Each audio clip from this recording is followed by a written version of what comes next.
নমস্কার বন্ধুরা, আমার চ্যানেলে আপনাদের স্বাগত জানাই। আজকে আমি আপনাদের বানিয়ে দেখাবো বাদাম নারকেলের পরোটা। তার জন্য আমি চিনেবাদাম কাঠখোলার ভাজা নিয়েছিলাম। খোলাটাকে ছাড়িয়ে নিয়ে এবার মিক্সি জারের মধ্যে দিয়ে গুঁড়িয়ে রেখে দিলাম। এবার নারকেলটাকে কুড়ে রেখেছিলাম, একটা গোটা নারকেল, সেটাকেও দিয়ে পেস্ট করে রেখে দিলাম। এবার বাটির মধ্যে 1 বাটি ময়দা নিয়েছি, নুন দিলাম, 1 চামচ চিনি দিলাম, আর ছোটো এলাচ গুঁড়ো দিলাম 1 চামচ। তার মধ্যে এবার বাদামটা গুঁড়িয়ে রেখেছিলাম সেটাকে দিয়ে দিলাম, আর নারকেল বাটাটাকেও দিয়ে দিলাম। দিয়ে ভালো করে মেখে নেব ময়দাটার সাথে। এবার ভালো করে মাখা হয়ে গেছে, এবার আমি দুধ দিয়ে ওটাকেও মেখে নেব। এবার মেখে একটা ডো বানিয়ে নেব।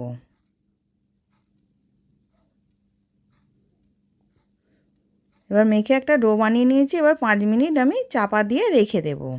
এবার 5 মিনিট পর আমি দেখাচ্ছি। এবার ওটা থেকে আমি লেচি কেটে নেব।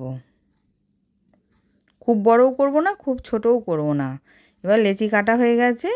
এবার আমি ময়দার গুঁড়ো দিয়ে বেলে নিচ্ছি।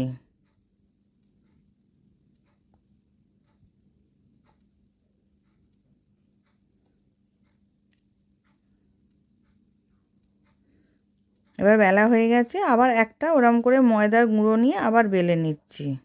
আমি গোল গোল করে পরোটাটা বেলে নিলাম।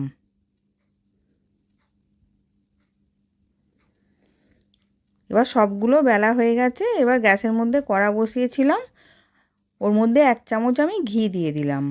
আমি ঘি দিয়ে পরোটাটা ভাজবো। এবার ঘিটা গরম হয়ে গেছে, আমি পরোটাটা দিয়ে দিলাম। এবার এক পিঠটা হয়ে গেছে, আর এক পিঠটা আমি উল্টে দিচ্ছি।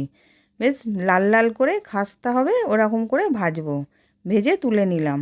এবার উল্টে পাল্টে ভালো করে ভাজা হয়ে গেছে, এবার আমি তুলে নিয়েছি। এবার সার্ভ করার জন্য রেডি। আমি আচার দিয়ে সার্ভ করেছিলাম। আশা করছি ভিডিওটা ভালো লেগেছে। আমি হাজির হব আর এক নতুন রেসিপির সাথে।